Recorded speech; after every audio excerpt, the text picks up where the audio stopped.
ओम श्री परमात्मने नमः। श्रीमद् भगवद गीता श्री रामानुजाचार्य भाष्य 18वां अध्याय। इससे पिछले दो अध्याय 16वें और 17वें में यह बतलाया गया कि अभ्युदय अर्थात लौकिक उन्नति और निश्रेयस अर्थात परम कल्याण, इन दोनों के साधन वैदिक यज्ञ, तप और दान आदि कर्म ही हैं, अन्य कुछ नहीं। उस वैदिक कर्म का सामान्य लक्षण ओमकार से संबंधित होना है। उनमें यह भेद है कि वे यज्ञ आदि कर्म यदि तत् और सत शब्द से वर्णन करने योग्य उनसे संबंधित होते हैं तो मोक्ष के साधन होते हैं, और यदि उनसे वर्णन करने योग्य नहीं होते तो सांसारिक उन्नति के साधन होते हैं। अतः जो फल की इच्छा से रहित यज्ञ आदि कर्म हैं, वे ही मोक्ष के साधन हैं। उनका आरंभ सत्य गुण की वृद्धि से होता है, और सत्य गुण की वृद्धि सात्विक आहार के सेवन से होती है। अब मोक्ष साधन के रूप में बतलाए हुए त्याग और संन्यास की एकता का तथा त्याग और संन्यास के स्वरूप का प्रतिपादन किया जाता है, तथा श्री भगवान सर्वेश्वर में समस्त कर्मों के कर्तापन का अनुसंधान करना बतलाकर फिर सत्य, रज और तम, इन तीनों गुणों के कार्य का वर्णन करके सत्य गुण को निश्चित रूप से उपादेय बतलाते हैं। एवं परम पुरुष की आराधना रूप सवर्णोचित कर्म जिस प्रकार से परम पुरुष की प्राप्ति कराने वाले होते हैं, उस प्रकार का एवं संपूर्ण गीता शास्त्र के सार सिद्धांत भक्ति योग का भी प्रतिपादन किया जाता है। वहां पहले त्याग और संन्यास की पृथकता और एकता का निर्णय करवाने के लिए तथा दोनों के स्वरूप का निर्णय करवाने के लिए अर्जुन पूछता है। पहला श्लोक। अर्जुन बोला, महाबाहु ऋषिकेश केशी निषूदन, मैं संन्यास और त्याग के तत्व को पृथक पृथक जानना चाहता हूं। रामानुज भाष्य। कुछ लोग कर्म से, प्रजा से और धन से नहीं, किंतु केवल त्याग से अमृतत्व को प्राप्त हुए। वेदांत विज्ञान के द्वारा जिनको परमार्थ वस्तु का दृढ़ निश्चय हो चुका है, जिनका अंतःकरण संन्यास योग के द्वारा शुद्ध हो गया है, वे सब मृत्यु के पश्चात ब्रह्मलोक में जाकर परम अमृत रूप होकर सर्वथा मुक्त हो जाते हैं।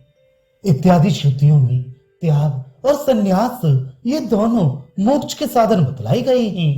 इन त्याग और संन्यास का तत्व यथार्थ स्वरूप मैं विवाह पूर्वक जानना चाहता हूं। अभिप्राय यह है कि क्या वे संन्यास और त्याग शब्द पृथक पृथक अर्थ वाले हैं या दोनों का एक ही अर्थ है। यदि पृथक पृथक अर्थ वाले हैं तो मैं उनका स्वरूप पृथक पृथक जानना चाहता हूं। यदि दोनों की एकता है तो भी उनका स्वरूप बतलाना चाहिए।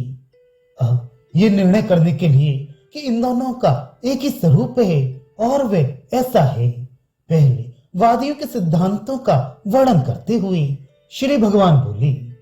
दूसरा श्लोक। श्री भगवान बोले, कवि लोग काम्य कर्मों के त्याग को संन्यास समझते हैं और विचक्षण पुरुष सब कर्मों के फल त्याग को त्याग कहते हैं।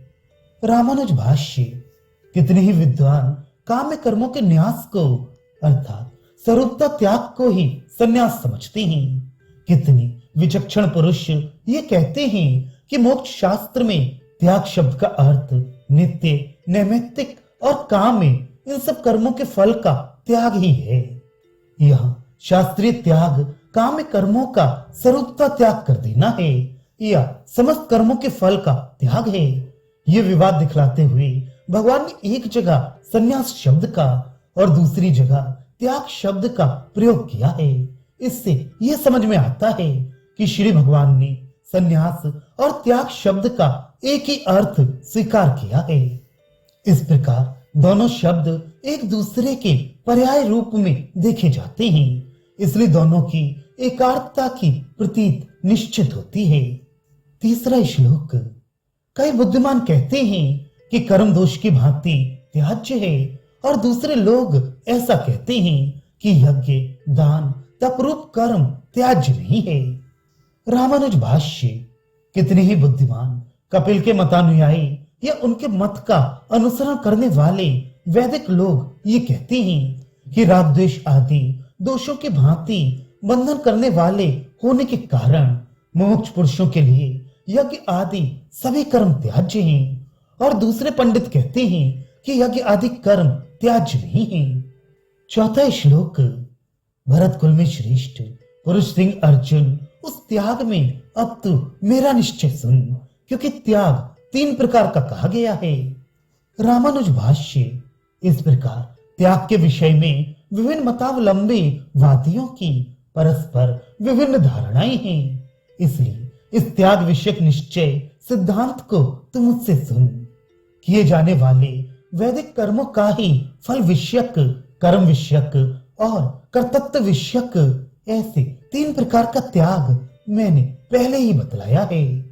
कर्म से होने वाले स्वर्ग आदि फल मुझे ना मिले, इस भावना का नाम फल त्याग है। मेरे फल का साधन होने से यह कर्म मेरा है।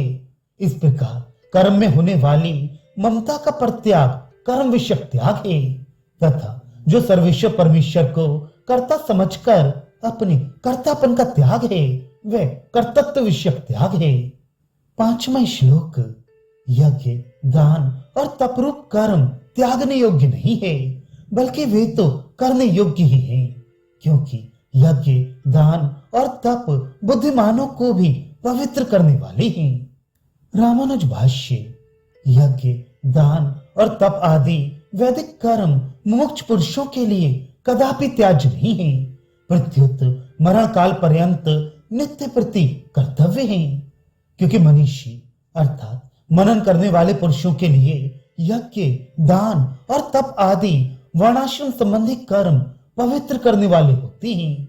मनन उपासना को कहते हैं।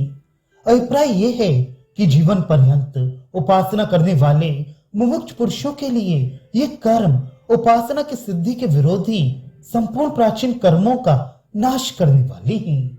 6वां श्लोक। इसलिए अर्जुन, ये कर्म भी उपासना की भांति ही संग और फलों को छोड़कर करने योग्य हैं, ऐसा मेरा निश्चय किया हुआ उत्तम मत है। रामानुज भाष्य।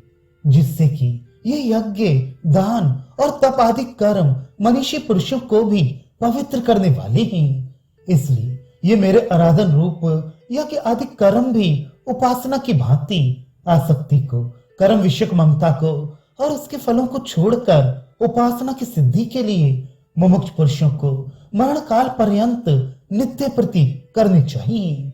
ये मेरा निश्चय किया हुआ उत्तम मत है। 7वां श्लोक। शास्त्र नियत कर्म का त्याग नहीं बन सकता, अतः उसका मोह से त्याग करना तामस त्याग कहलाता है। रामानुज भाष्य। शास्त्र विहित अर्थात नित्य नैमित्तिक महायज्ञ आदि कर्म का संन्यास त्याग नहीं बन सकता। जीवन निर्वाह की भी सफलता कर्मों के बिना नहीं हो सकती, क्योंकि यज्ञ से बचे हुए अन्न के द्वारा किया हुआ जीवन निर्वाह ही यथार्थ ज्ञान का उत्पादक होता है।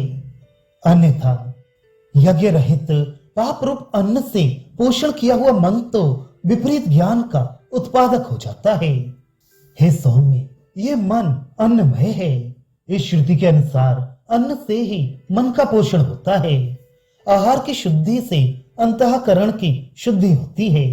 अंतःकरण की शुद्धि से स्थिर स्मृति होती है। स्मृति की स्थिरता से समस्त बंधनों से छुटकारा मिलता है। इस प्रकार श्रुतियों में ब्रह्म साक्षात्कार रूप ज्ञान आहार शुद्धि के अधीन बतलाया गया है। इसलिए महायज्ञ आदि नित्य नैमित्तिक कर्म मरण काल पर्यंत ब्रह्म ज्ञान के लिए अवश्य कर्तव्य हैं, अतः उनका त्याग नहीं बन सकता।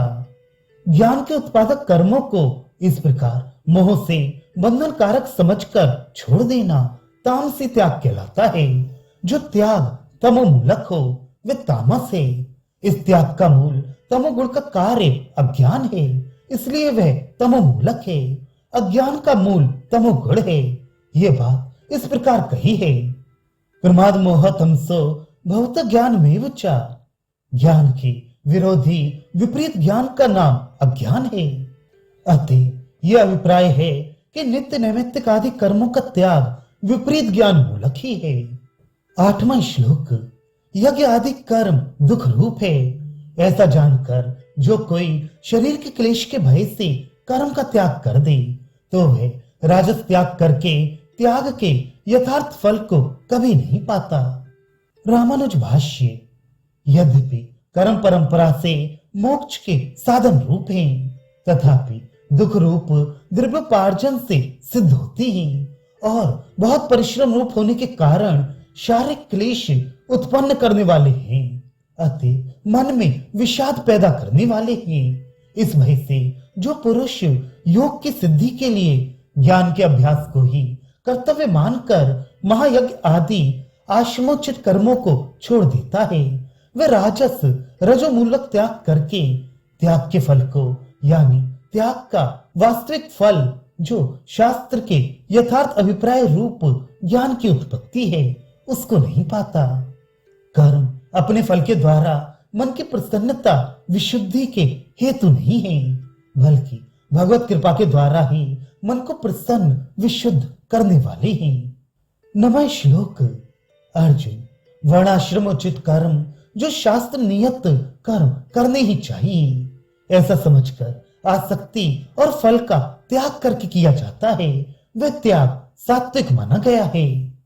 रामानुज भाष्य, वर्णाश्रम के लिए शास्त्र विहित नित्य नैमित्तिक और महायज्ञ आदि कर्म मेरे आराधन रूप होने से कर्तव्य हैं, यानी स्वयं ही प्रयोजन रूप हैं। ऐसा समझकर संग कर्म विषयक ममता और फल को छोड़कर जो कर्म किया जाता है उसमें होने वाला वह ममता और फल विषयक त्याग सात्विक माना गया है, वह सत्य गुण मूलक है। अभिप्राय यह है कि वह शास्त्र के यथार्थ अर्थ का ज्ञान होने से होता है। सत्य गुण यथार्थ वस्तु का ज्ञान उत्पन्न करता है। ये बात इस प्रकार कही भी है, सत्तात् संचायते ज्ञानम। 10वां श्लोक, सत्गुण से व्याप्त मेधावी और संशय रहित त्यागी पुरुष न अकुशल कर्म से द्वेष करता है और न कुशल कर्म में राग करता है। रामानुज भाष्य, इस प्रकार जो सत्गुण से ओतप्रोत मेधावी अर्थात यथार्थ तत्व को जानने वाला और इसी कारण जो संशय रहित हो चुका है, ऐसा कर्म विषयक संग फल और कर्तापन का त्यागी पुरुष अकुशल कर्म से द्वेष नहीं करता और कुशल कर्म में आसक्त नहीं होता। अनिष्ट फल देने वाले कर्म का नाम अकुशल कर्म है तथा स्वर्ग, पुत्र, पशु और अन्न आदि इष्ट फल देने वाले कर्म का नाम कुशल कर्म है। इन किए जाने वाले दोनों प्रकार के कर्मों में वह राग द्वेष नहीं करता, क्योंकि वह समस्त कर्मों में ममता रहित और ब्रह्म के अतिरिक्त अन्य सभी फलों का त्यागी एवं कर्तापन का भी त्यागी होता है। यहाँ जो अनिष्ट फल देने वाले पाप कर्मों में द्वेष न करने की बात कही गई है, वह प्रमाद से भूल से होने वाले कर्मों के अभिप्राय से कही गई है, क्योंकि जो दुष्ट आचरणों से व्रत नहीं हुआ है, अशांत है, असामाहित है और शांत रहित मन वाला है, वे इस आत्मा को विशुद्ध ज्ञान के द्वारा नहीं पा सकता। इस प्रकार श्रुति में दुष्ट आचरणों पापों से विरक्त न होना ज्ञान उत्पत्ति का विरोधी बतलाया गया है। इसी से यह सिद्ध होता है कि कर्म विषयक कर्तापन, आसक्ति और फल का त्याग ही शास्त्र विहित त्याग है, न कि स्वरूप से कर्मों का त्याग। इसी को कहते हैं 11वां श्लोक, क्योंकि देहधारी प्राणी समस्त कर्मों के त्याग में समर्थ नहीं है, इसलिए जो कर्म फल का त्यागी है वह यथार्थ त्यागी है, ऐसा कहा जाता है। रामानुज भाष्य, शरीरधारी प्राणी के लिए कर्मों का संपूर्णतया त्याग संभव नहीं है, क्योंकि शरीर धारण के लिए खान पान और उनसे संबंध रखने वाले कर्म अनिवार्य होने से उनके लिए महायज्ञ आदि का अनुष्ठान भी अनिवार्य है। इसलिए जो उन महायज्ञ आदि कर्मों में फल का त्यागी है वही त्यागी है। ऐसा कुछ लोग केवल त्याग से ही अमृतत्व को प्राप्त हुई इत्यादि शास्त्रों में बतलाया गया है। यहाँ फल त्यागी कहना उपलक्षण के लिए है, इसका भाव फल, कर्तापन और संग तीनों का त्यागी है, क्योंकि प्रकरण के आरंभ में ही कह चुके हैं कि त्याग तीन प्रकार का कहा गया है। अग्निहोत्र, दर्श पूर्णमास और ज्योतिषोम आदि तथा महायज्ञ आदि कर्म शास्त्रों में स्वर्ग आदि फल देने वाले बतलाए गए हैं। नित्य और नैमित्तिक कर्मों का विधान भी गृहस्थों के लिए प्रजापति यज्ञ कर्तव्य है इत्यादि वचनों से फल का संबंध बतलाकर ही किया गया है। अतः इस प्रकार फल के साधन रूप में बतलाए हुए कर्मों का अनुष्ठान करने से फल न चाहने वाले को भी बीज बोने पर फल उत्पन्न होने की भांति इष्ट और अनिष्ट फल का प्राप्त होना अनिवार्य होगा। अतः मोक्ष के विरोधी फल देने वाले होने के कारण मोक्ष पुरुषों को कर्म नहीं करने चाहिए, ये शंका होती है, इसलिए इसका उत्तर देते हैं। 12वां श्लोक। इष्ट, अनिष्ट और मिश्रित तीन प्रकार का कर्म फल अत्यागियों को पीछे से मिलता है, परंतु त्यागियों को कभी नहीं मिलता। रामानुज भाष्य। अनिष्ट नरक आदि, इष्ट स्वर्ग आदि, मिश्र अनिष्ट से युक्त पुत्र, पशु, अन्न आदि की प्राप्ति रूप, ऐसा ये तीन प्रकार का कर्म फल अत्यागियों को कर्तापन के अभिमान, ममता और फल का त्याग न करने वाले पुरुषों को पीछे से मिलता है। यह प्रेत्य शब्द का अर्थ कर्मानुष्ठान के बाद का समय है, सन्यासियों को कभी भी नहीं मिलता। यानी कर्तापन और फल आदि का परित्याग कर देने वाले पुरुषों को तो कभी भी मोक्ष विरोधी फल नहीं मिलता। कहने का तात्पर्य यह होता है कि यद्यपि अग्निहोत्र, महायज्ञ आदि कर्म नित्य ही हैं, तो भी जैसे जीवन के लिए और भोगों के लिए उनके योग्य कर्म किए जाते हैं, वैसे ही मोक्ष के लिए भी पृथक रीत से इनका प्रयोग होता है। ऐसे इस परमात्मा को ब्राह्मण लोग वेदाध्ययन से, यज्ञ से, दान से और निष्काम तप से जानने की इच्छा करते हैं। इत्यादि श्रुतियों के द्वारा कर्मों का मोक्ष में प्रयोग बतलाकर उपर्युक्त शंका का परिहार किया गया है।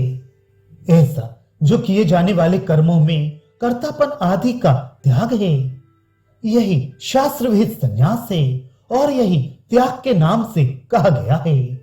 अब अंतर्यामी भगवान पुरुषोत्तम में कर्तापन मानकर अपने में अकर्तापन के देखने की रीत बतलाते हैं। इसी से फल और कर्मों की ममता का त्याग भी हो जाता है, क्योंकि भगवान पुरुषोत्तम अपनी जीवात्माओं द्वारा अपने ही दिए हुए इंद्रिय, शरीर और प्राणों से अपनी लीला के लिए ही कर्म करवाते हैं। इसलिए जीवात्मा में होने वाली क्षुधा, पिपासा की निवृत्ति रूप फल और उसके साधन रूप कर्म भी परम पुरुष के ही हैं।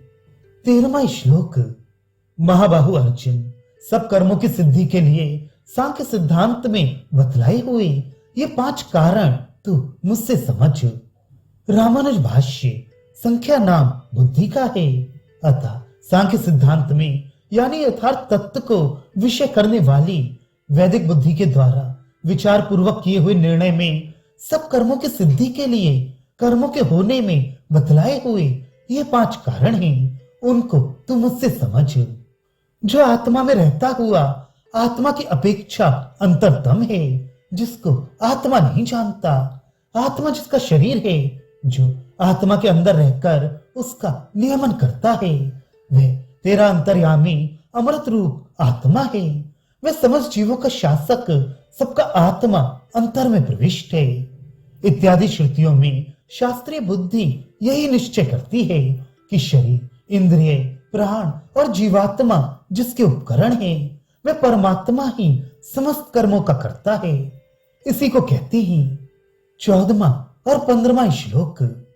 अर्जुन, शरीर, वाणी और मन के द्वारा जो भी शास्त्र विहित अथवा शास्त्र विरुद्ध कर्म मनुष्य करता है, उसमें अधिष्ठान अर्थात शरीर, कर्ता अर्थात जीवात्मा, पृथक पृथक प्रकार का करण अर्थात इंद्रियां, विभिन्न प्रकार की पृथक पृथक चेष्टाएं और 5वां देव अर्थात परमात्मा भी, ये 5 ही उसके हेतु होते हैं। रामानुज भाष्य। शरीर, वाणी और मन से होने वाले शास्त्र सिद्ध शास्त्र निषिद्ध ऐसे समस्त कर्मों के ये 5 कारण हैं। अधिष्ठान नाम शरीर का है, यानी जो जीवात्मा से अधिष्ठित है।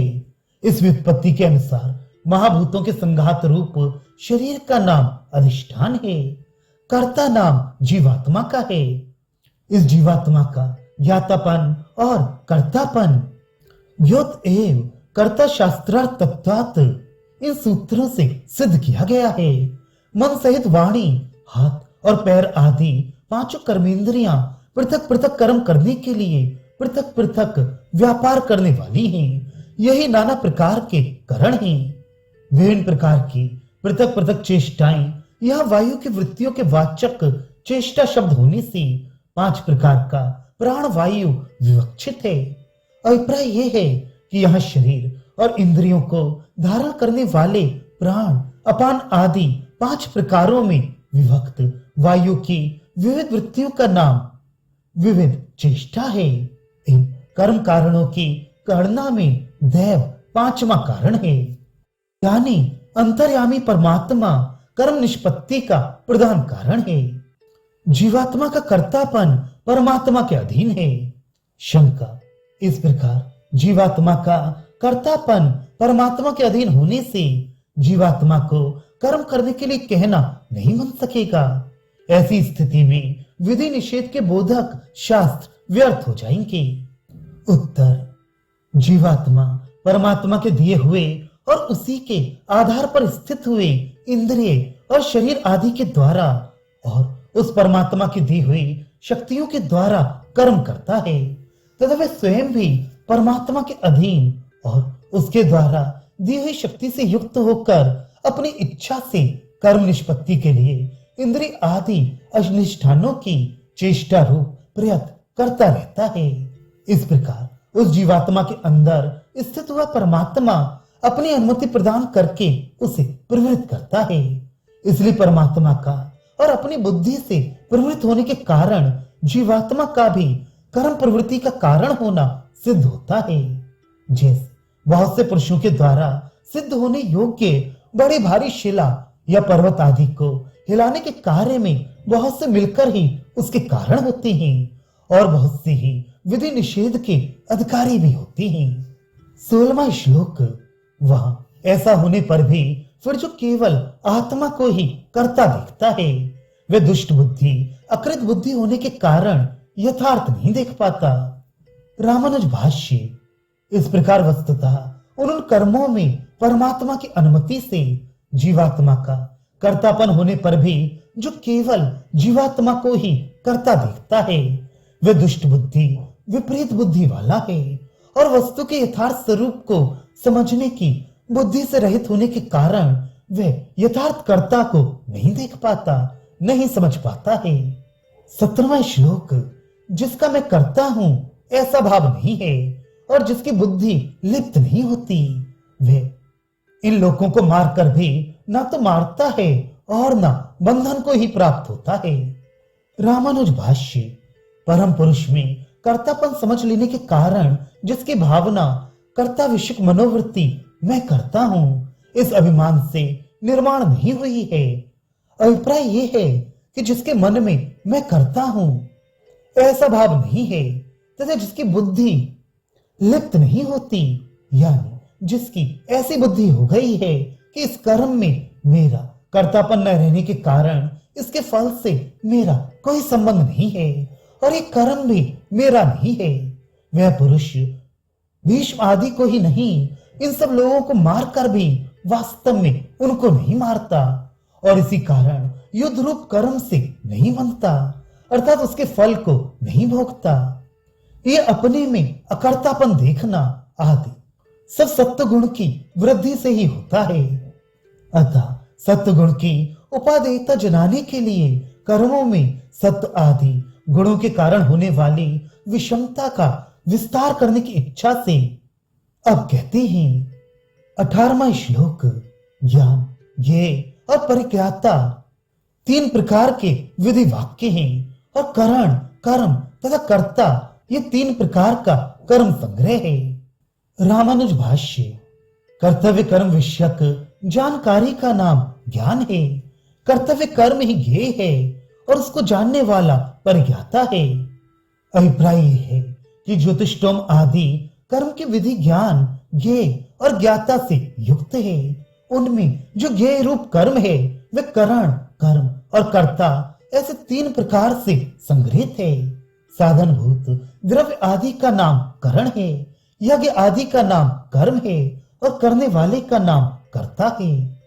19वां श्लोक ज्ञान, कर्म और कर्ता गुण संख्यान में गुण भेद से तीन प्रकार के ही कहे गए हैं। उनको भी तू यथार्थ रूप में मुझसे सुन। रामानुज भाष्य। कर्तव्य कर्म विषय ज्ञान, किए जाने वाला कर्म और उसको करने वाला कर्ता, ये सब गुणों के कार्यों की गणना करते समय सत्व आदि गुणों के भेद से तीन तीन प्रकार के कहे गए हैं। तो उन गुणों के कारण अलग अलग किए जाने वाले ज्ञान आदि को यथार्थ रूप में सुन। 20वां श्लोक जिस ज्ञान से सब विभक्त भूतों में एक अविभक्त अविनाशी भाव को देखता है, उस ज्ञान को तो सात्विक जान। रामानुज भाष्य। ब्राह्मण, क्षत्रिय, ब्रह्मचारी, गृहस्थ आदि के रूप में विभक्त हुए संपूर्ण कर्माधिकारी प्राणियों में जिस ज्ञान के द्वारा योगी एक ही प्रकार का आत्मभाव देखता है, वहां भी ब्राह्मण आदि अनेक आकार वाले और छोटे बड़े आदि विभागों से युक्त सब प्राणियों में ज्ञानाकार आत्मा को विभाग रहित देखता है तथा नाशवान स्वभाव वाले ब्राह्मण आदि शरीरों में नाश रहित देखता है तथा कर्माधिकार के समय विकार रहित अर्थात फल आदि के संग से निर्लेप दिखता है। उस ज्ञान को तू सात्विक जान। 21वां श्लोक परंतु जो ज्ञान पृथक पृथक आकार के कारण सब भूतों में विभिन्न प्रकार के पृथक पृथक भावों को जानता है, उस ज्ञान को तू राजस जान। रामानुज भाष्य।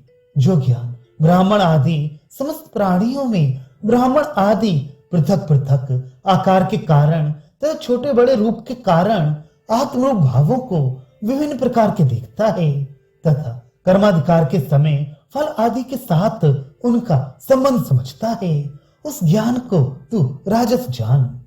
22वां श्लोक जो ज्ञान एक कार्य में पूर्ण फल वाले के समान आसक्त हो तथा हेतु से रहित मिथ्या वस्तु को विषय करने वाला और अल्प हो, वह ज्ञान तामस कहलाता है। रामानुज भाष्य।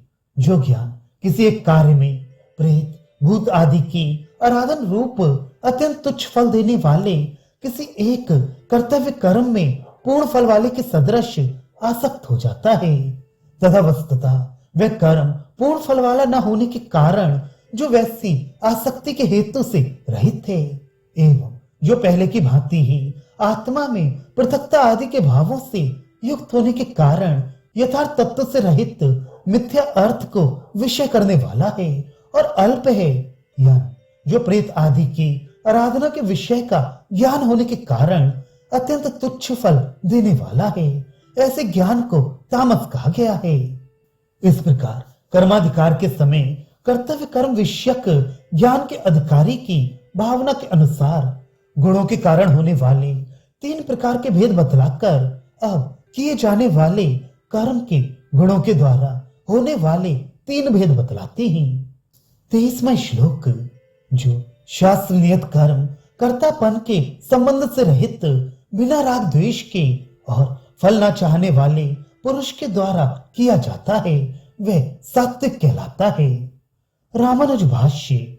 जो कर्म अपने वर्णाश्रम के अनुकूल शास्त्र विहित हो, कर्तापन आदि के संबंध से रहित हो, बिना राग द्वेष के किया गया हो, यानी कीर्ति में राग और अकीर्ति में द्वेष करके ना किया गया हो, बिना दम्भ के किया गया हो तथा फलाभिसंधि से रहित पुरुष के द्वारा कर्तव्य समझकर किया गया हो, वह सात्विक कहलाता है।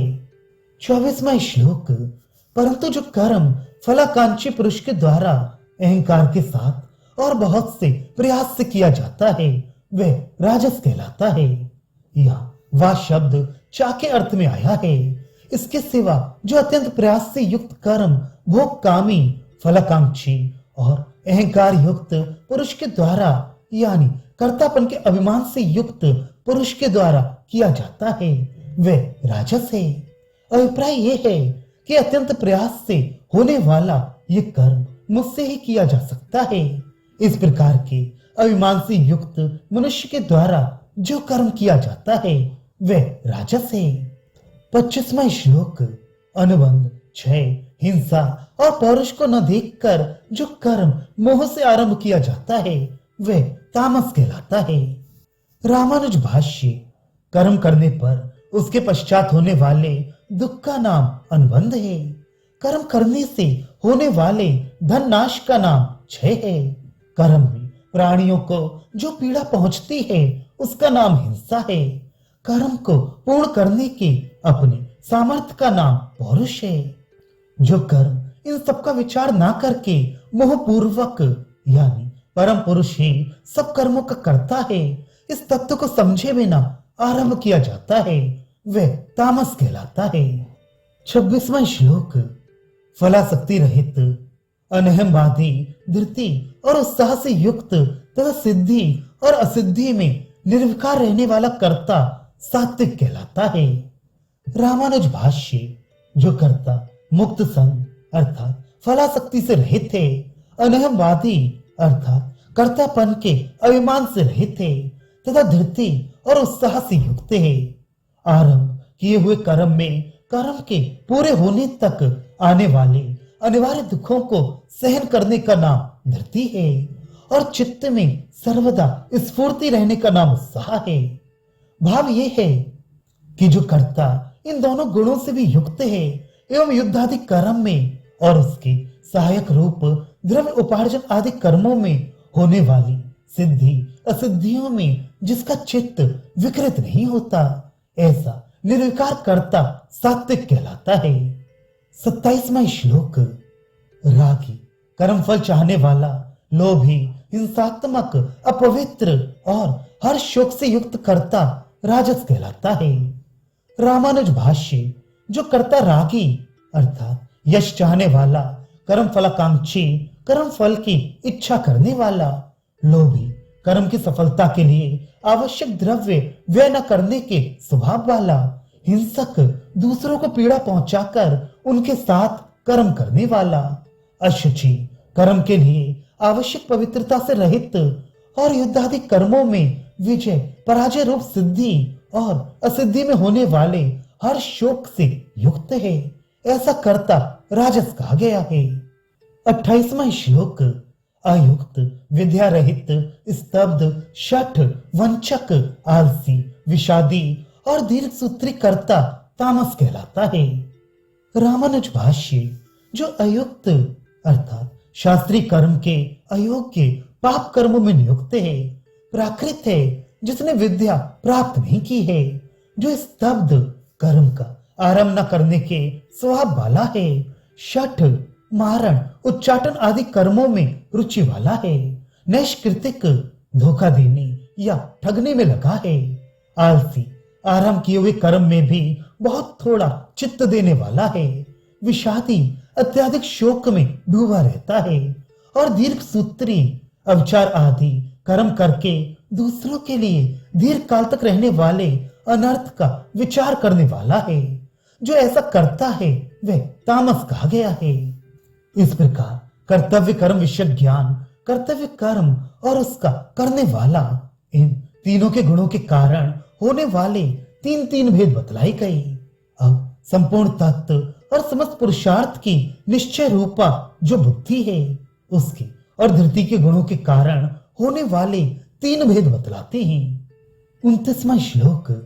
धनंजय, बुद्धि और धृति के भेद भी जो गुण भेद से तीन प्रकार के हैं, मेरे द्वारा पृथक पृथक कहे हुए तू सुन। रामानुज भाष्य।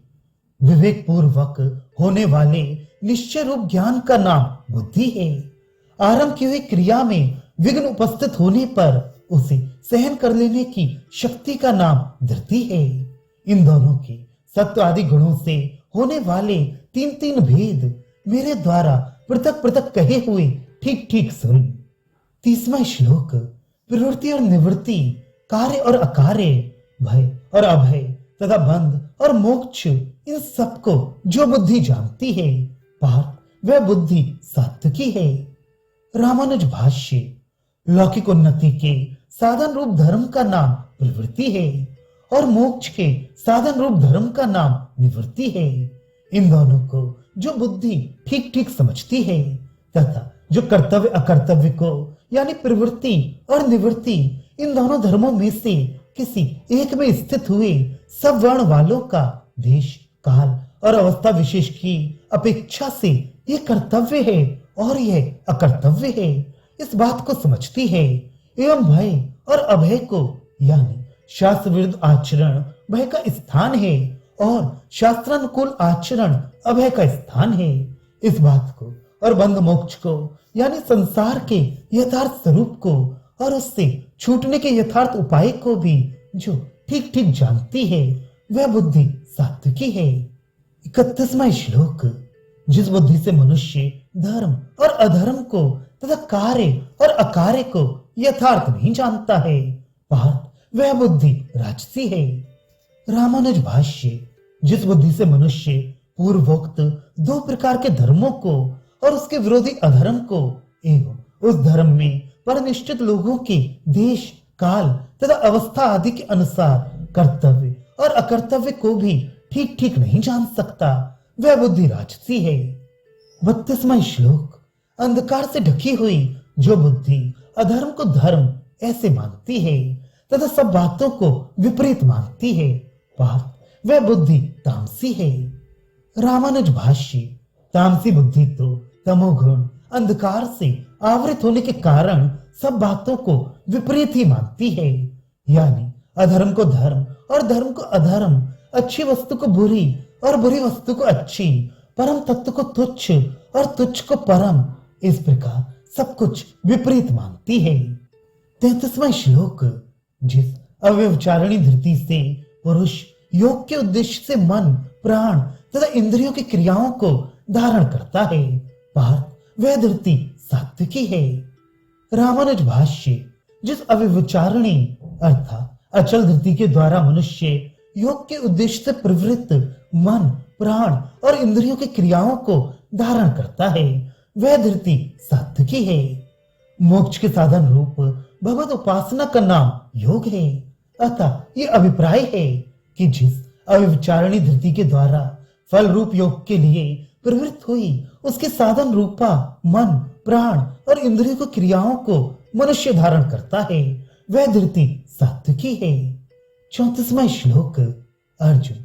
फलाकांक्षी पुरुष जिस धृति से अत्यंत आसक्ति पूर्वक धर्म काम और अर्थ को धारण करता है, पार्थ वह धृति राजसी है।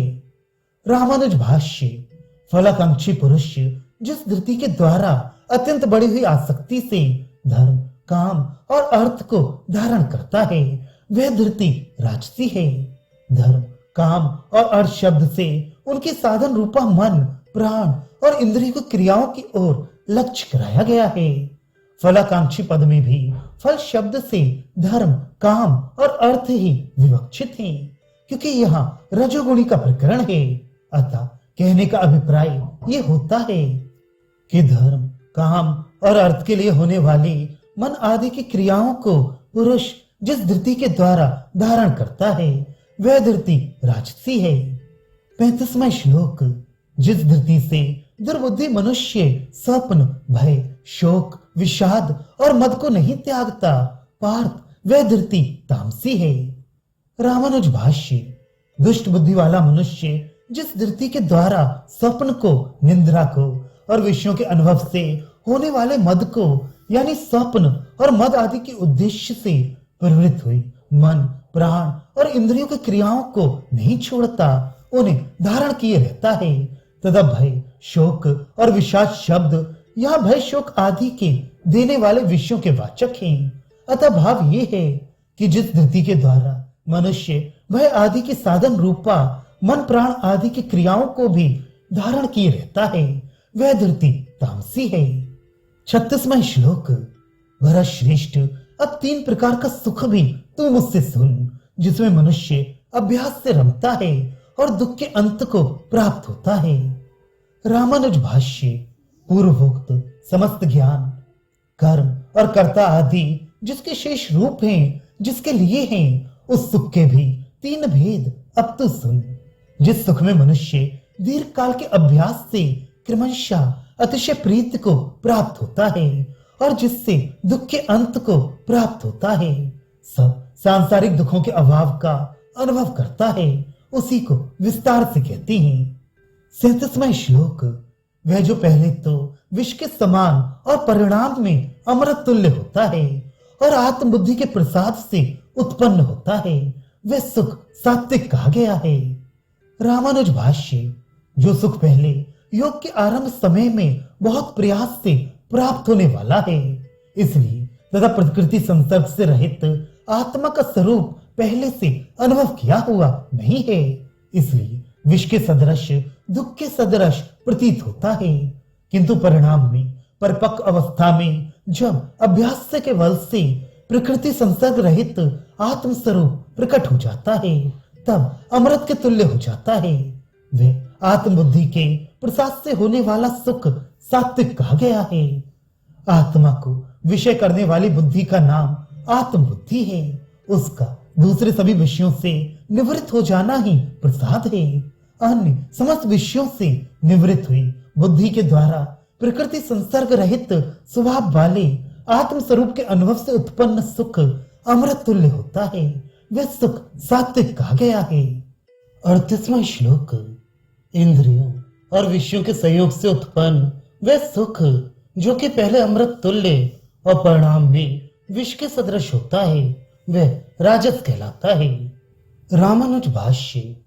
जो सुख विषय और इंद्रियों के संयोग से होता है, वह पहले भोग अनुभव के समय अमृत तुल्य होता है, परंतु परिणाम में परिपक्व अवस्था में विषयों की सुख रूपता के कारणभूत क्षुधा आदि की निवृत्ति हो जाने पर वे इस लोक में भी दुख रूप है और नरक का हेतु होने से परलोक में भी दुखदायक है। अतः उसका भोग करना विषपान करने के समान होता है। ऐसा वह सुख राजस कहा गया है। 39वां श्लोक। जो सुख पहले एवं परिणाम में भी आत्मा को मोहित करने वाला है तथा निद्रा, आलस्य और प्रमाद से उत्पन्न होता है, वह तामस कहा गया है। रामानुज भाष्य। जो सुख पहले और पीछे भोग काल में और परिणाम में भी आत्मा को मोहित करने वाला होता है तथा जो निद्रा, आलस्य और प्रमाद से उत्पन्न होता है, वह सुख तामस कहा गया है। क्योंकि यहाँ वस्तु के यथार्थ स्वरूप को न समझने का नाम मोह है और निद्रा आदि भोग काल में भी मोह कारक होते हैं। इस कारण निद्रा, आलस्य और प्रमाद से उत्पन्न सुख तामस है। निद्रा मोह का कारण, यह तो स्पष्ट ही है। इंद्रिय व्यापार की मंदता का नाम आलस्य है। इंद्रिय व्यापार की मंदता से ज्ञान की मंदता हो जाती है। कर्तव्य में असावधानी का नाम प्रमाद है, उसमें भी ज्ञान की मंदता होती है। इसलिए आलस्य और प्रमाद ये दोनों भी मोह के कारण हैं। अतः निद्रा, आलस्य और प्रमाद जनित सुख को तामस कहा गया है। इस कारण कहने का अभिप्राय यह है कि मुमुक्ष पुरुषों के लिए रज और तम को दबाकर सत्व गुण का संग्रह करना उचित है। 40वां श्लोक। पृथ्वी के मनुष्यों में या विद्युलोक के भीतर देवताओं में ऐसा कोई प्राणी नहीं है जो प्रकृति से उत्पन्न इन तीनों गुणों से छूटा हुआ हो। रामानुज भाष्य।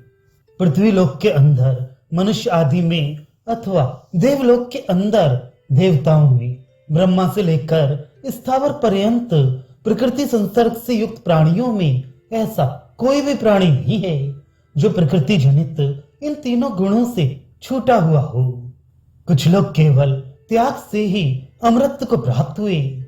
इत्यादि श्रुतियों में मोक्ष के साधन रूप बतलाया हुआ त्याग, जो कि संन्यास शब्द के अर्थ से अभिन्न है, वे किए जाने वाले कर्मों में कर्तापन के त्याग से ही सिद्ध होता है तथा कर्म का, उसके फल का और कर्तापन का त्याग परम पुरुष परमेश्वर को कर्ता मानने से होता है। ये बात पहले कही गई। ये सब सत्य गुण की वृद्धि के कार्य हैं। अतः सत्य गुण की उपादेयता सूचित करने के लिए सत्य, रज और तमोगुण के कार्य भेद भी विस्तार पूर्वक बतलाई गई। इस प्रकार मोक्ष साधन के रूप में किए हुए कर्म परम पुरुष की आराधना ही है और ऐसे कर्मों का फल उस परम पुरुष की प्राप्ति है। ये बात सिद्ध करने के लिए अब ब्राह्मण आदि अधिकारियों के स्वाभाविक सत्य आदि गुणों के भेद से विभक्त कर्तव्य कर्मों का स्वरूप वृत्तियों सहित बतलाते हैं। 41वां श्लोक। अर्जुन, ब्राह्मण, क्षत्रिय, वैश्य और शूद्रों के कर्म उनके अपने अपने स्वभाव से उत्पन्न हुए गुणों से पृथक पृथक विभाग किए हुए हैं। रामानुज भाष्य। ब्राह्मण, क्षत्रिय और वैश्यों का जो अपना भाव है उसका नाम स्वभाव है, यानी ब्राह्मण आदि योनि में जन्म होने के कारण रूप प्राचीन कर्म का नाम स्वभाव है। उससे सत्व आदि गुण उत्पन्न होते हैं। ब्राह्मण के स्वभाव से रज तम को दबाकर बड़ा हुआ सत्व गुण उत्पन्न होता है। क्षत्रिय के स्वभाव से सत्य तम को दबाकर बड़ा हुआ रजोगुण उत्पन्न होता है। वैश्य के स्वभाव से सत्य और रज को दबाकर थोड़ा बड़ा हुआ तमोगुण उत्पन्न होता है। शूद्र के स्वभाव से सत्य और रज को दबाकर खूब बड़ा हुआ तमोगुण उत्पन्न होता है। इन स्वभाव जनित गुणों के सहित विभाग किए हुए कर्म शास्त्रों के द्वारा प्रतिपादित हैं।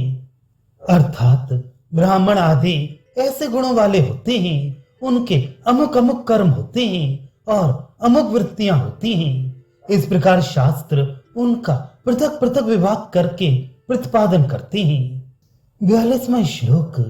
शम, दम, तप, शौच, क्षमा, आर्जव, ज्ञान, विज्ञान और आस्तिकता ये सब ब्राह्मण के स्वभावज कर्म हैं। रामानुज भाष्य। बाहरी इंद्रियों के नियमन का नाम शम है, अंतःकरण के नियमन का नाम दम है, भोगों के नियमन रूप शास्त्र सिद्ध शारीरिक क्लेश का नाम तप है, शास्त्रीय कर्म संपादन की योग्यता का नाम शौच है, दूसरों के द्वारा पीड़ित होने पर भी चित्त में विकार न होने का नाम क्षमा है, दूसरों के सामने मन के अनुरूप ही बाहरी चेष्टा प्रकट करने का नाम आर्जव है। इस लोक और परलोक के यथार्थ स्वरूप को समझ लेने का नाम ज्ञान है। परम तत्व के विषय में असाधारण विशेष ज्ञान का नाम विज्ञान है। संपूर्ण वैदिक सिद्धांत की सत्यता के उत्तम निश्चय का नाम आस्तिकता है, अर्थात वे निश्चय जो किसी भी हेतु से हिल ना सके आस्तिकता कहलाता है। अभिप्राय यह है कि जो परब्रह्म शब्द का वाच्य जो संपूर्ण दोषों के गंध मात्र से सर्वथा रहित है, जो स्वाभाविक सीमा रहित निरतिशय ज्ञान शक्ति आदि असंख्य कल्याणमय गुण गणों से युक्त है और जो समस्त वेद वेदांत के द्वारा जानने योग्य है, वही भगवान पुरुषोत्तम वासुदेव समस्त जगत का एकमात्र कारण है, वही संपूर्ण जगत का आधार है और वही संपूर्ण जगत का प्रवर्तक है। समस्त वैदिक कर्म उसी की आराधना करते हैं। उन कर्मों के द्वारा आराधित भगवान धर्म, अर्थ, काम और मोक्ष रूप फल प्रदान करते हैं। इस सिद्धांत अर्थ की सत्यता के निश्चय का नाम आस्तिकता है। ये सब उपर्युक्त कर्म ब्राह्मण के स्वाभाविक कर्म हैं। 43वां श्लोक। शौर्य, तेज, धृति, दक्षता, युद्ध से ना भागना, दान और ईश्वर भाव ये सब क्षत्रिय के स्वभावज कर्म हैं। रामानुज भाष्य। युद्ध में निर्भयता के साथ प्रवेश करने के सामर्थ्य का नाम शौर्य है, दूसरे से न दबने का नाम तेज है, आरंभ किए हुए कर्म में विघ्न उपस्थित होने पर भी उसे पूर्ण करने के सामर्थ्य का नाम धृति है, समस्त क्रियाओं के संपादन करने के सामर्थ्य का नाम दक्षता है। ये सब और युद्ध में न भागने का स्वभाव यानी अपनी मृत्यु का निश्चय होने पर भी युद्ध से पीठ न दिखाने का स्वभाव तथा दान अपने द्रव्य को दूसरे की संपत्ति बना देने तक का त्याग और ईश्वर भाव अपने से अतिरिक्त समस्त जन समुदाय को नियमन करने का सामर्थ्य, ये सब क्षत्रिय के स्वाभाविक कर्म है। 44वां श्लोक। कृषि, गौरक्षा और व्यापार ये वैश्य के स्वभावज कर्म है। सेवा रूप कर्म शूद्र का भी स्वभावज है। रामानुज भाष्य। अन्न आदि उत्पन्न करने के लिए पृथ्वी को कर्षण करने का नाम कृषि है। पशुपालन का नाम गोरक्षा है और धन संचय के हेतुभूत क्रय विक्रय आदि रूप कर्म का नाम वाणिज्य है। ये तीनों वैश्य के स्वाभाविक कर्म हैं और पूर्वोक्त तीनों वर्णों की सेवा करना ये शूद्र का स्वाभाविक कर्म है। चारों वर्णों की वृत्ति अर्थात जीविका सहित उनके शास्त्र विहित यज्ञ आदि कर्तव्य कर्मों का प्रदर्शन करने के लिए ये ऊपर वाला वर्णन किया गया है, क्योंकि यज्ञ आदि कर्म तीनों वर्णों के लिए समान है और शंगम आदि भी मोक्ष की इच्छा वाले तीनों वर्णों के लिए समान है। ब्राह्मण में सत्व गुण का उद्रेक स्वाभाविक होता है, अतः उसके लिए शमदम आदि सुख साध्य है। ये विचार कर शमदम आदि को उसके स्वभावज कर्म बतलाया है। क्षत्रिय और वैश्य में स्वभाव से रज और तमोगुण की प्रधानता होने के कारण उनके लिए शमदम आदि कष्ट साध्य हैं। ये विचार कर शमदम आदि को उनके स्वभावज कर्म नहीं बतलाया गया। ब्राह्मण की वृत्ति यज्ञ करवाना, विद्या पढ़ाना और प्रतिग्रह स्वीकार करना, क्षत्रिय की वृत्ति जनपद राष्ट्र का पालन करना और वैश्य की वृत्ति उपर्युक्त कृषि आदि है तथा शूद्र का कर्तव्य और वृत्ति दोनों ही पूर्वोक्त तीनों वर्णों की सेवा करना मात्र है। 45वां श्लोक। अपने अपने कर्म में लगा हुआ मनुष्य संसिद्धि को पाता है, किंतु अपने कर्म में लगा हुआ मनुष्य जिस प्रकार सिद्धि को पाता है वह तो मुझसे सुन। रामानुज भाष्य। जैसे बतलाया गया है वैसे अपने अपने कर्म में लगा हुआ मनुष्य परम पद की प्राप्ति रूप संसिद्धि को पाता है। अपने कर्म में लगा हुआ पुरुष जिस प्रकार सिद्धि पाता है, परम पद को प्राप्त करता है, वह प्रकार तू मुझसे सुन। 46वां श्लोक। जिससे प्राणियों की प्रवृत्ति हुई है और जिससे यह सब जगत व्याप्त है, उसको अपने कर्मों से पूछकर मनुष्य सिद्धि को पाता है। रामानुज भाष्य।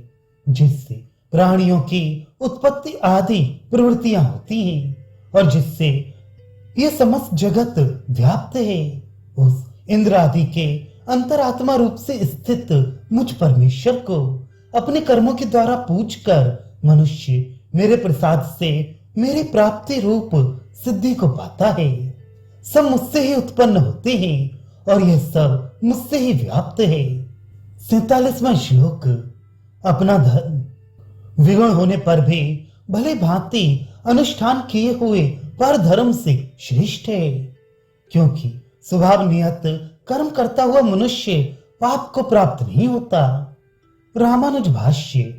इस प्रकार कर्तापन आदि के त्याग पूर्वक होने वाला मेरा आराधन रूप कर्म स्वधर्म है, अपने आप ही किए जाने योग्य होने से धर्म है। प्रकृति संसर्ग युक्त पुरुष के द्वारा उस इंद्रिय व्यापार रूप कर्म योगात्मक धर्म का संपादन सुगमता से हो सकता है। इसलिए कर्म योग नामक स्वधर्म विगुण होने पर भी पर धर्म की अपेक्षा यानी इंद्रिय विजय करने में निपुण पुरुष का धर्म रूप ज्ञान योग, जिसके संपादन में संपूर्ण इंद्रियों को वश में करने की कठिनता होने के कारण प्रमाद की आशंका बनी है, इसलिए उसका भली भांति अनुष्ठान कदाचित ही संभव है। उस ज्ञान रोग रूप पर धर्म की अपेक्षा श्रेष्ठ है, इसी बात को सिद्ध करती हैं। सभी कर्म इंद्रिय व्यापार रूप हैं, इस कारण प्रकृति से संसर्ग युक्त पुरुष के लिए ये स्वभाव से ही नियत है। इसलिए मनुष्य कर्म करता हुआ पाप को संसार को प्राप्त नहीं होता, क्योंकि कर्म में प्रमाद नहीं है। ज्ञान योग सारी इंद्रियों को वश में करने से सिद्ध होता है, इसलिए वह प्रमाद युक्त है, उसमें प्रमाद होने की आशंका है। अतः उसमें निष्ठा रखने वाला कभी प्रमाद से संसार को भी प्राप्त हो सकता है, इससे कर्म निष्ठा ही उत्तम है। 48वां श्लोक। अर्जुन, स्वाभाविक कर्म सदोष हो तो भी उसका त्याग नहीं करना चाहिए, क्योंकि धुएं से अग्नि की भांति सभी कर्म दोष से आवृत हैं। रामानुज भाष्य। इसलिए सहज होने के कारण जो सुगम और प्रमाद रहित है, ऐसे कर्म को यदि वे दोष युक्त दुख युक्त हो तो भी त्यागना नहीं चाहिए। अभिप्राय यह है कि ज्ञान योग की योग्यता वाले को भी कर्म योग ही करना चाहिए, क्योंकि सभी आरंभ, कर्म संबंधी आरंभ और ज्ञान संबंधी आरंभ धुएं से अग्नि की भांति दोष से दुख से आवृत हैं। यह भेद है कि कर्मयोग सुगम तथा प्रमाद रहित है और ज्ञान योग इसके विपरीत है। 49वां श्लोक। सर्वत्र असक्त बुद्धि जितात्मा और विगत स्पृह पुरुष संन्यास से युक्त होकर परम निष्कर्म सिद्धि को प्राप्त होता है। रामानुज भाष्य। जिसकी बुद्धि सर्वत्र फल आदि में आसक्त नहीं है, जो जितात्मा है, मन को जीत चुका है, और जो परम पुरुष को कर्ता समझने के कारण अपने कर्तृत्व से निष्प्रह हो चुका है, ऐसा पुरुष इस प्रकार त्याग से अभिन्न निश्चित किए हुए संन्यास से युक्त होकर कर्म करता हुआ परम निष्कर्म सिद्धि को पा जाता है, यानी ज्ञान योग की भी फल रूपा परम ध्यान निष्ठा को प्राप्त हो जाता है।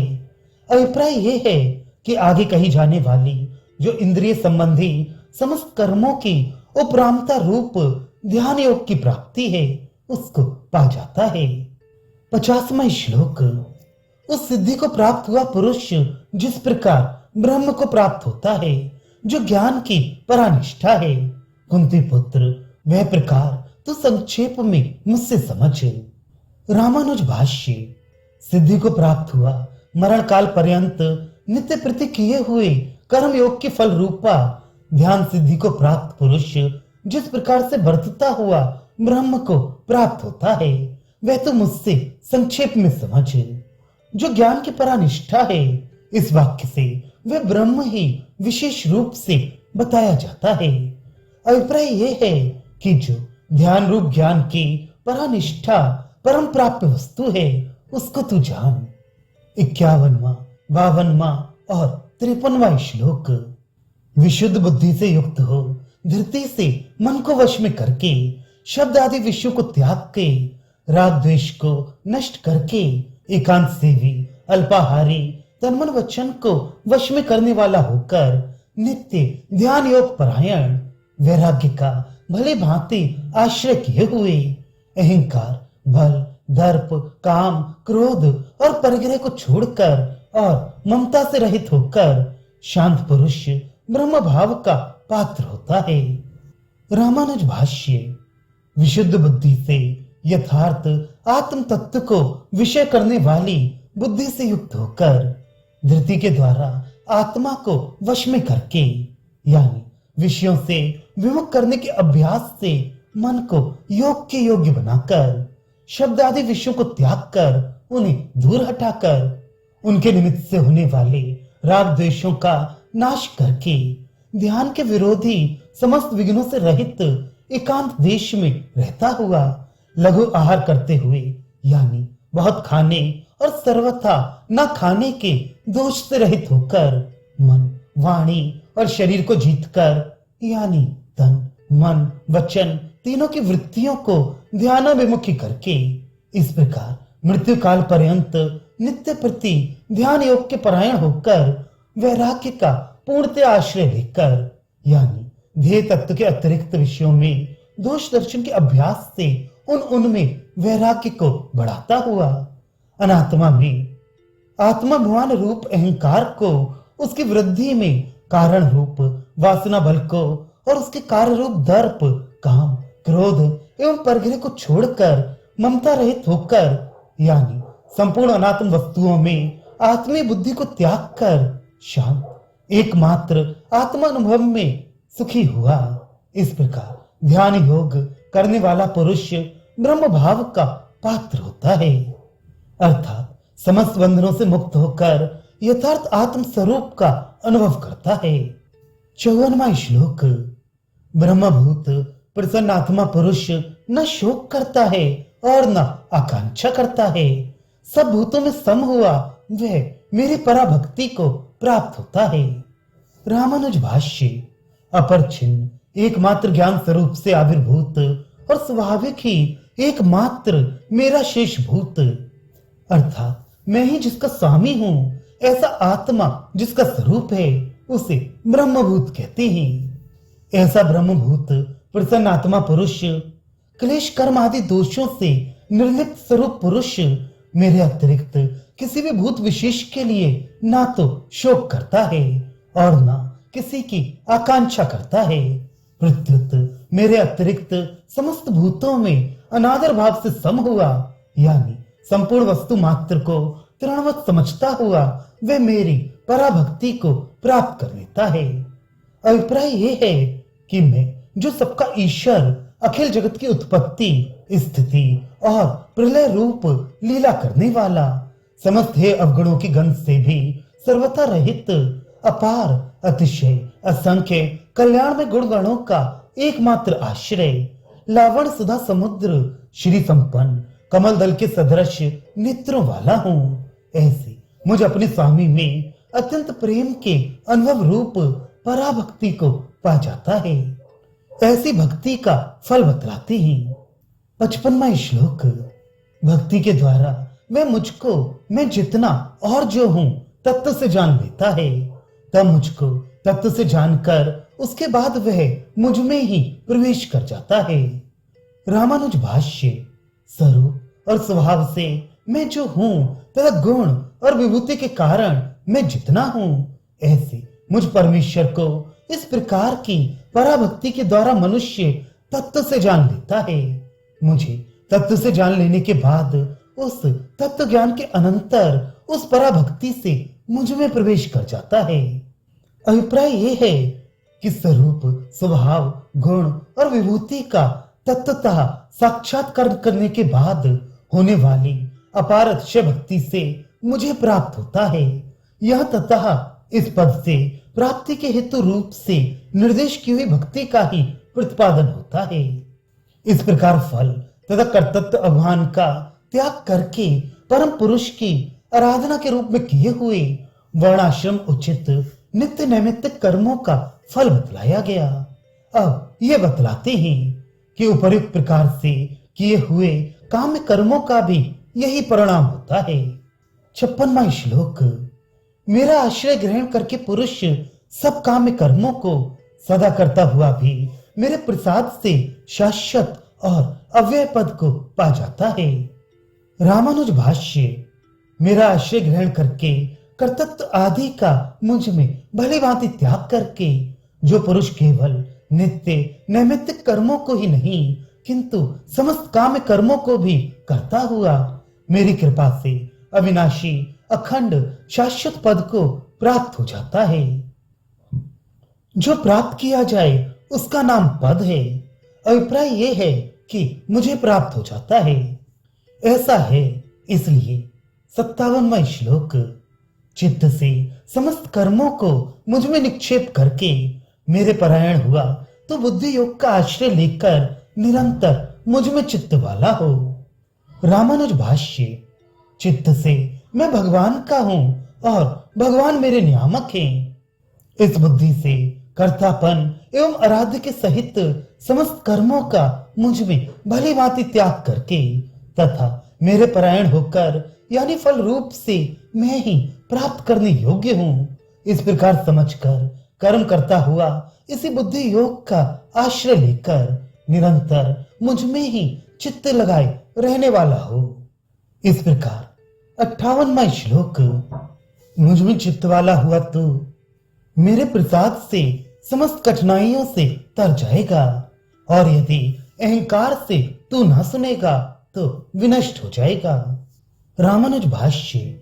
मुझ में चित्त वाला होकर सर्व कर्म करता हुआ तू संपूर्ण सांसारिक कठिनाइयों से केवल मेरी कृपा से ही तर जाएगा, परंतु यदि तू अहंकार से यानी इस भाव से कि मैं स्वयं ही समस्त कर्तव्य अकर्तव्य को भली भांति जानता हूं, मेरे कथन को नहीं सुनेगा तो नष्ट हो जाएगा। मेरे सिवा ऐसा कोई भी नहीं है जो संपूर्ण प्राणी मात्र के कर्तव्य अकर्तव्य को जानता हो और उनका शासन करता हो। 59वां श्लोक। जो अहंकार का आश्रय लेकर तो ऐसा मानता है कि मैं युद्ध नहीं करूंगा, तो तेरा निश्चय मिथ्या है। तेरी प्रकृति तुझे युद्ध में नियुक्त कर देगी। रामानुज भाष्य। जो तू अहंकार का आश्रय लेकर यानी अपने हित अहित के ज्ञान के संबंध में स्वतंत्रता के अभिमान का आश्रय लेकर मेरी आज्ञा का अनादर करके ये मानता है कि मैं युद्ध नहीं करूंगा, ये तेरा स्वतंत्रता से किया हुआ निश्चय मिथ्या हो जाएगा, क्योंकि प्रकृति तुझे युद्ध में लगा देगी। यानी मेरी स्वतंत्रता से उद्विग्न चित्त हुए तुझ अज्ञानी को प्रकृति बलपूर्वक युद्ध में लगा देगी। इसी बात को सिद्ध करते हैं। 60वां श्लोक। कुंती पुत्र अर्जुन, अपने स्वभावज कर्म से बंधा हुआ तू यदि मोह से युद्ध करना नहीं चाहेगा तो भी विवश हुआ उसे करेगा। रामानुज भाष्य। क्षत्रिय का स्वाभाविक कर्म शौर्य है। उस स्वाभाविक शौर्य रूप अपने कर्म से बंधा हुआ उसी से विवश हुआ दूसरों के द्वारा किए जाते हुए अपमान को ना सहकर तू स्वयं ही वह युद्ध करेगा जिसको इस समय मोह से अज्ञान से करना नहीं चाह रहा है। समस्त प्राणी मात्र मुझ सर्वेश्वर के द्वारा पूर्व कर्मों के अनुसार प्रकृति का अनुसरण करने में लगाए हुए हैं, उसे तो सुन। 61वां श्लोक। अर्जुन, ईश्वर सभी प्राणियों के हृदय देश में स्थित है और यंत्रारूढ़ सभी प्राणियों को अपनी माया से घुमा रहा है। रामानुज भाष्य। ईश्वर सबका नियामक वासुदेव सब प्राणियों के हृदय देश में यानी संपूर्ण प्रवृत्ति निवृत्तियों के मूल में ज्ञान के उत्पत्ति स्थान में रहता है। कैसे और क्या करता हुआ रहता है सो बतलाते हैं। यंत्र पर आरूढ़ हुए सब प्राणियों को माया से घुमाता हुआ यानी अपने ही द्वारा बनाए हुए शरीर इंद्रिय आदि के रूप में स्थित प्रकृति रूप यंत्र पर आरूढ़ हुए समस्त प्राणियों को अपनी सत्व आदि गुणमय माया से गुणों के अनुसार चलाता रहता है। इस माया की निवृत्ति का उपाय बताते हैं। 62वां श्लोक। भारत, सर्वभाव से तू उस ईश्वर की ही शरण में जा, उसके प्रसाद से तो परम शांति को और शाश्वत स्थान को प्राप्त होगा। रामानुज भाष्य। जबकि ऐसी बात है इसीलिए उसी की अर्थात मैं जो सबका शासक शरणागत वत्सलता के कारण तेरे सारथी के स्थान पर विराजित और प्रत्यक्ष रूप में अमुक कार्य इस प्रकार कर ऐसे बतला रहा हूं। ऐसे मुझ परमेश्वर की सर्वभाव से यानी सब प्रकार से शरण ग्रहण कर आज्ञा का अनुसरण कर, नहीं तो मेरी माया से प्रेरित तुझ अज्ञानी को युद्ध आदि अनिवार्य रूप से करने पड़ेंगे और ऐसा होने से तू नष्ट हो जाएगा। इसलिए मेरे द्वारा बतलाई हुई रीत से युद्ध आदि कर्म कर, ये भाव है। ऐसा करने से तू उस ईश्वर की कृपा से परम शांति को, सारे कर्म बंधनों से रहित अवस्था को और शाश्वत स्थान को प्राप्त होगा, जिसका वर्णन सैकड़ों श्रुतियों द्वारा इस प्रकार किया जाता है। उस विष्णु के परम पद को ज्ञानी लोग सदा देखते हैं। वे महात्मा गण निश्चय ही स्वर्ग में जाते हैं, जहां प्रथम देवता साध्य गण निवास करते हैं। जो पहले होने वाले पुरातन ऋषि गण हैं, वे जहां रहते हैं परम पुरुष द्वारा हृदय की गुहा में छिपाया हुआ है। जो इसका अध्यक्ष है वह त्रिपाद विभूति रूप परम व्योम में रहता है। फिर इस द्युलोक से परे जो परम ज्योत प्रकाशित है वह मार्ग के पार पहुंच जाता है। वह स्थान श्री विष्णु का परम पद है। इस प्रकार विविध श्रुतियों में यही बात कही है। 63वां श्लोक। इस प्रकार गुह से गुहतर ज्ञान मेरे द्वारा तेरे प्रति कहा गया, इसको पूर्ण रूप से विचार कर तू जैसा चाहता है वैसा कर। रामानुज भाष्य। इस प्रकार ये मुमुक्त पुरुषों के द्वारा जानने में आने योग्य, संपूर्ण गुप्त रखने योग्य भावों में भी गुप्ततम कर्म योग विषयक, ज्ञान योग विषयक और भक्ति योग विषयक ज्ञान मैंने सबका सब तुझसे कह दिया। इस पर पूर्ण रूप से भली भांति विचार करके अपने अधिकार अनुसार जैसी इच्छा हो वैसा ही कर। अभिप्राय ये है कि कर्म योग, ज्ञान योग या भक्ति योग जिसको तू पसंद करे उसी में लग जा। 64वां श्लोक। तू मेरा समस्त गुह्य में गुह्यतम श्रेष्ठ वचन फिर सुन। तू मेरा अत्यंत प्रिय है, इसलिए तेरे हित की बात कहूंगा। रामानुज भाष्य। इन संपूर्ण गुप्त तत्वों में भक्ति योगी श्रेष्ठ है, अतएव वही गुह्यतम है। फिर भी उस विषय के मेरे श्रेष्ठ वचनों को तू सुन। तू मेरा अत्यंत प्रिय है, इसलिए तेरे हित की बात कहूंगा। 65वां श्लोक।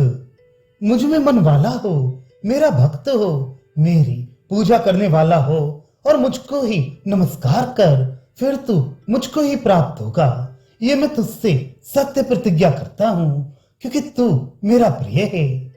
रामानुज भाष्य।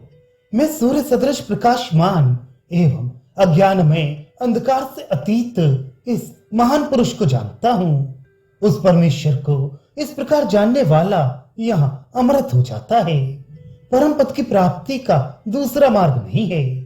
इत्यादि वेदांत विहित ज्ञान, ध्यान और उपासना आदि शब्दों का वाच्य दर्शन के समान आकार वाला मेरा अत्यंत प्रिय स्मरण का प्रवाह ही यहाँ मुझ में मन वाला हो इस वाक्य से कहा गया है। मेरा भक्त हो अर्थात मेरा अत्यंत प्रिय हो अर्थात मुझ में अत्यंत प्रेम करके बार बार मेरा परम प्रिय धारावाहिक चिंतन करता रहे। मेरा यजन करने वाला हो, इसमें भी मेरा भक्त हो इस कथन का संबंध है। यजन नाम पूजन का है। अभिप्राय यह है कि अत्यंत प्रिय मेरी आराधना के परायण हो। परिपूर्ण शेष वृत्ति अर्थात भगवान की सर्वथा पूर्ण अधीनता का नाम ही आराधना है। मुझको ही नमस्कार कर, नमन का नाम नमस्कार है। अभिप्राय है कि अत्यंत प्रिय मेरे प्रति अत्याधिक नम्र भाव का ग्रहण कर। इस प्रकार करता हुआ तू मुझको ही प्राप्त होगा। ये मैं तुझसे सत्य प्रतिज्ञा करता हूँ। अभिप्राय ये है कि ये मैं तुझसे प्रतिज्ञा पूर्वक कहता हूँ। ये केवल कहने भर के लिए दिखाऊ बात नहीं है, क्योंकि तू मेरा प्रिय है। जिसकी प्रीत मुझ में अत्याधिक होती है, मेरी प्रीत भी उसमें अत्याधिक होती है। अतः उसका वियोग न सह सकने के कारण मैं उससे अपनी प्राप्ति करवा देता हूँ। इसलिए मैं सर्वथा सत्य प्रतिज्ञा करता हूँ कि तू मुझको ही प्राप्त होगा। 66वां श्लोक। सब धर्मों का परित्याग करके मुझ एक की शरण में आ जा। मैं तुझे सारे पापों से छुड़ा दूंगा, शोक मत कर। रामानुज भाष्य। परम कल्याण की प्राप्ति के साधन भूत कर्म योग, ज्ञान योग और भक्ति योग रूप सब धर्मों को मेरी आराधना के रूप में अत्यंत प्रेम से अधिकार अनुसार करता रहे और उन्हें करते करते ही मेरे बतलाई हुई रीत से फल, कर्म और कर्तृत्व के त्याग के द्वारा सबका परित्याग करके मुझ एक को ही आराध्य देव, सबका कर्ता और प्राप्त होने योग्य समझता रहे तथा उस प्राप्ति का उपाय भी मुझको ही समझ। मैं तुम्हें सब पापों से छुड़ा दूंगा। इस प्रकार बरतते हुए तुझ भक्त को मैं अपनी प्राप्ति के विरोधी, जो कर्तव्य का करना और कर्तव्य का न करना रूप अनादिकाल से संचित अनंत पाप हैं, उन संपूर्ण पापों से मुक्त कर दूंगा। मां शुचः अर्थात तू शोक मत कर। अथवा इस श्लोक का अर्थ इस प्रकार भी किया जा सकता है। सब पापों से सर्वथा मुक्त भगवान के अत्यंत प्रिय पुरुष के द्वारा ही भक्ति योग का सेवन किया जा सकता है और उस भक्ति योग आरंभ के विरोधी पाप अनंत हैं। अनंत काल तक किए जा सकने वाले उनके प्रायश्चित रूप धर्मों के द्वारा उन पापों से पार होना बहुत कठिन है। इन सब कारणों से ये समझकर कि मुझ में भक्ति योग का आरंभ करने की योग्यता का अभाव है। शोक करने वाले अर्जुन के शोक को दूर करते हुए श्री भगवान बोले, सब धर्मों को छोड़कर मुझ एक की शरण में आ जा। इसका यह भाव है कि भक्ति योग के आरंभ के विरोधी अनादिकाल से संचित विविध प्रकार के अनंत पापों के अनुसार उनके प्रायश्चित रूप जो कृच्छ, चांद्रायण, कुष्मांड, वैश्वानर और प्राजापत्य व्रत तथा व्रातपति, पवित्रिष्टि, त्रिव्रत, अग्निष्टोम आदि यज्ञ रूप नाना प्रकार के अनंत धर्म हैं, उनका तुझ परिमित काल तक जीवित रहने के स्वभाव वाले मनुष्य के द्वारा अनुष्ठान होना कठिन है। अतः तू उन सब धर्मों का परित्याग करके भक्ति योग के आरंभ की सिद्धि के लिए मैं जो परम दयालु किसी प्रकार के भेद का विचार किए बिना ही समस्त लोगों को शरण देने वाला शरणागत वत्सलता का समुद्र हूँ, उसी की शरण में आजा। मैं तुझे जिनका स्वरूप बतलाया गया है तथा जो भक्ति योगारंभ के विरोधी हैं, उन सब पापों से छुड़ा दूंगा, तू शोक मत कर। 67वां श्लोक। ये शास्त्र तुझे न कभी तपहीन, न भक्तिहीन, न सुनना, न चाहने वाले के प्रति और न उसके प्रति कहना चाहिए जो मेरी निंदा करता है। रामानुज भाष्य। ये परम गए शास्त्र मेरे द्वारा तुझको कहा गया है, इसे तुझको अतपस्वी तप न तपने वाले मनुष्य के प्रति ना ही सुनाना चाहिए। जो तुझे वक्ता में तथा मुझ में भक्ति न रखता हो उसको भी कभी नहीं सुनाना चाहिए। न सुनना न चाहने वाले को भक्त होने पर भी सुनने की इच्छा न रखने वाला हो तो उसे भी नहीं सुनाना चाहिए, तथा जो मेरी निंदा करने वाला है अर्थात बताए हुए मेरे स्वरूप, मेरे ऐश्वर्य और मेरे गुणों में जो दोष का आविष्कार करता है उसे भी ये शास्त्र नहीं सुनाना चाहिए। ऐसे मनुष्य को अत्यंत त्याज्य बतलाने के लिए ही असमान विभक्ति के द्वारा सबसे पृथक करके उसका वर्णन किया गया है। 68वां श्लोक। जो इस परम गहे शास्त्र को मेरे भक्तों में कहेगा वह मुझ में पराभक्ति करके निसंदेह मुझको ही प्राप्त होगा। रामानुज भाष्य। जो मनुष्य इस परम गहे शास्त्र को मेरे भक्तों में कहेगा, इसकी व्याख्या करेगा, वह मुझ में परम भक्ति करके मुझको ही प्राप्त होगा, इसमें संदेह नहीं है। 69वां श्लोक। मनुष्यों में उसके सिवा दूसरा मेरा प्रिय कार्य करने वाला कोई नहीं हुआ है और उससे बढ़कर मेरा प्रियतर इस पृथ्वी पर कोई दूसरा होगा भी नहीं। रामानुज भाष्य। अब से पूर्व समस्त मनुष्यों में उसके भक्तों में गीता कहने वाले के सिवा दूसरा कोई भी मनुष्य मेरा अत्याधिक प्रिय कार्य करने वाला नहीं हुआ और न इसके बाद कोई होने वाला ही है। शास्त्र अधिकारियों को शास्त्र न सुनाने की अपेक्षा भी अनधिकारी को शास्त्र सुनाना अधिक अनिष्टकारी है, इसलिए पहले अनधिकारियों का वर्णन किया गया है। 70वां श्लोक। जो हम दोनों के इस धर्म में संवाद का अध्ययन मात्र भी करेगा उससे मैं ज्ञान यज्ञ के द्वारा पूजित होऊंगा, ऐसी मेरी मत है। रामानुज भाष्य। हम दोनों के इस धार्मिक संवाद का जो अध्ययन करेगा उसके द्वारा मैं ज्ञान यज्ञ से पूजित होऊंगा, ऐसा मैं मानता हूँ। अभिप्राय यह है कि इसके अध्ययन मात्र से ही मैं इस गीता शास्त्र में जो ज्ञान यज्ञ कहा गया है उसके द्वारा पूजित हो जाऊंगा। 71वां श्लोक। श्रद्धावान और असूया रहित जो भी मनुष्य इसको सुनता है वह भी मुक्त होकर पुण्य कर्मा पुरुषों के शुभ लोकों को प्राप्त हो जाता है। रामानुज भाष्य।